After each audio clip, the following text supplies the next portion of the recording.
All right, so now that we've got our structure inverts labeled and our structures labeled, let's talk about how we throw in the piping. So the first thing we do is take advantage of the tool palettes that we set up to begin with. So I'm going to come over here and I'm going to choose this sanitary sewer lines. Now I could draw a polyline or I could draw lines, and it's going to depend on what you have going on in your drawing. And you may draw the polyline and then decide, hey, I need to explode that. So I'm just going to start with a line.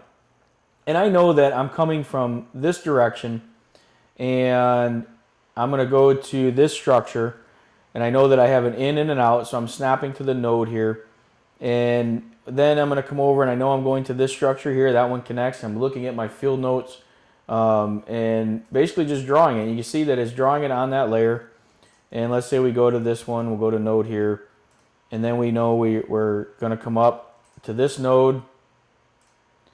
And then we know we go from here out here somewhere, but we don't know where it goes, so we're just going to drop it in there.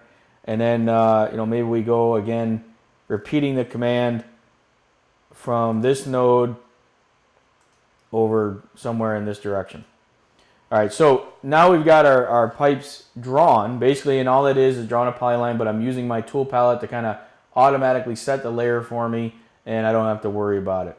Now, the next thing we want to do is label the pipes with a pipe size and a flow arrow. So that's where those note labels come in. Now I'm going to go up to under annotate, and I'm going to choose my add labels. Now on the add labels, let's move this up here.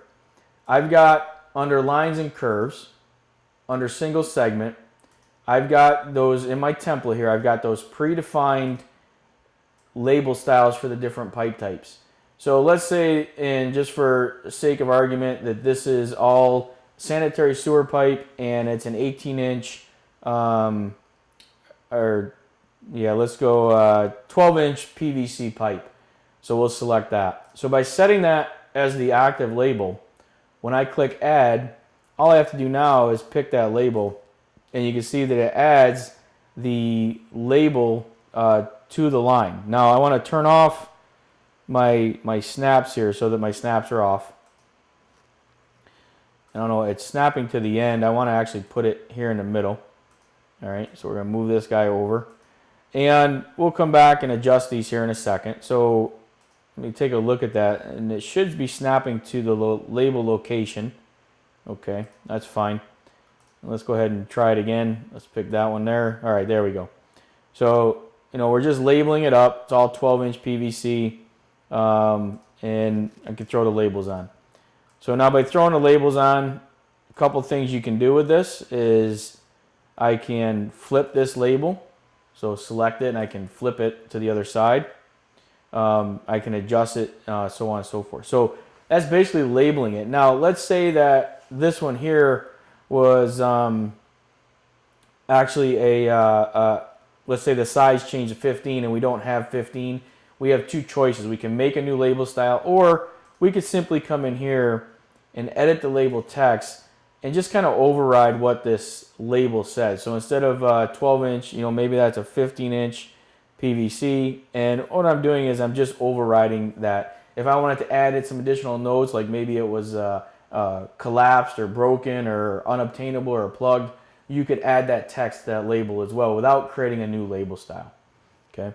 Now, the next thing that you might want to do, and this is kind of more of a judgment call, but as I see here, I got two inverts. I got an in and an out. If my flow arrows are pointing, I wouldn't necessarily have to tell it which one is pipe 1 and which one's pipe 2.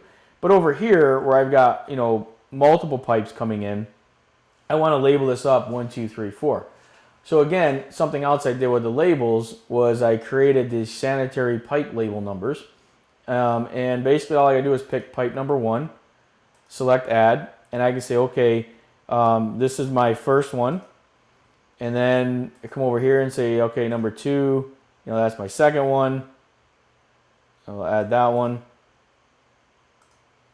And then this is my third over here. Because actually maybe that's an in. All right. And then our fourth, which is our out, will be right here. Now you can see they're all part of that label. They're masked, so they mask the line. So I'm just going to drag this one out. I'm going to drag this one out. I'm going to take this one, and just because of the label, I'm going to move it over here. I'll move that out a little bit, and I need to change the flow direction of this. So I'm just going to reverse the label, and now it's flowing in rather than out. And then the same thing here with this label. I can just use this grip here and get that out of the way so that it does that. So now I've labeled up, all those structures, 1, 2, 3, 4. The number corresponds to my label. Again, I haven't had to type in anything. I'm just picking a label style because those labels are set up and predefined for me. Okay. The last thing is this end direction. So what I have is I have a pipe end designator.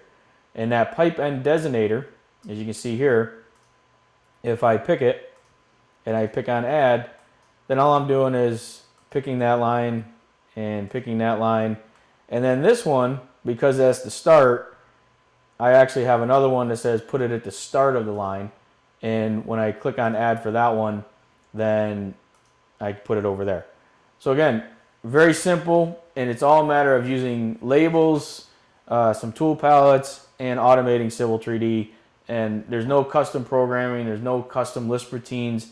It's very simple. It's just using what Civil 3D already provides. So that's the subsurface utility mapping workflow that I've set up and that I found works very well. There's probably a few other things that that you can do. Again, you got water lines and gas valves and all kinds of other stuff. The last component of this would be then to make a point table. As you can see, this is really where the power comes in, is that I'm able to make this point table, and that point table is dynamic to my my point object. So if I realize that I made a mistake, I don't have to go to 3 different places to make that change. If I was to come in here, I got 1048. So if I go to 1048 in my manholes here, I can zoom to. There's all kinds of things that I can do here. So I can look here and say, okay, oh, I forgot to do that one. Well, that's got an invert cut of 2.5 for the first one, and maybe an out. We'll just make that 2.6. And by doing that there, I can also change the label style, which is another thing that you can customize in your user-defined properties or your quick properties, which I'll show you here in a second. But if I go to my object properties manager and we look at that point and I change it, from here to 2 inverts, now I've got both inverts there. And if we go back to the table, because that table is dynamic, I've updated the table. So I don't have to worry about updating it in 2 places. If I edit the data, edit the point, it translates over to my table. So let's show you one other thing that I meant to show you earlier, and that's part of the setup, is the customizing the quick properties. So if you toggle on your quick properties, all right, which is this guy down here, okay, and it's down on your taskbar depending on what version of Civil 3D you're using, and you toggle that on, when you pick a point object and it brings up the quick properties dialog box, you can come over here and click below the X, the options, and then go into customize. So I'm going to customize there. And in the customization dialog box, you can set and toggle on what you want to see in the quick properties. So I toggled on my inverts, all right, so I can add in 5 and 6 if I wanted to. But I also probably should have on, which I find is helpful, is the point label style. Let's see, raw description. I don't need name, but I want point number. And layers fine, that's a good one to have. Primary point group's a good one to have. And then for annotation, I like to turn on the label visibility and the leader visibility so that I can toggle those on and off if I want. So once I have that, and we'll click OK to that and change those properties, now when I go ahead and pick that label or that point, not only do I get the point number, the raw description, the manhole, but now I can come up here and I can change the label style. I can change the layer. I know what primary point group it's in, and then I can toggle on and off the label and leader visibility. So if I don't want the leader on, I could come in here and say hide, and it will turn off that leader. I could come back and say from label and turn it back on. So again, some nice features here. And then I can even edit my inverts as well. So the same process works with many different features inside of Civil 3D, whether it's wetlands or trees or in this case utilities. That's about it. I mean that is the workflow that I set up, but you've got to make sure that all the components and all the processes and pieces are in place, and it works very well. Now there's some other things that you can do. Like I said, you can do this from a spreadsheet, and you can import and export that information into your points. We'll save that for another knowledge app because we're going to do another one on a tree survey and wetland survey, and that process can be applied in there because we actually will bring in the tree type size into your drawing and automatically label all the points as well as create a table. So that would be in another knowledge app. So we hope this knowledge app was useful and you found some good information, and we hope that the mapping of your subsurface utility information becomes a lot easier and you're successful with that. Like I said, I like using the software, what it's for, and seeing what it can do. So we hope you'll enjoy this knowledge app, and we hope you'll find good information in all our other knowledge apps as well.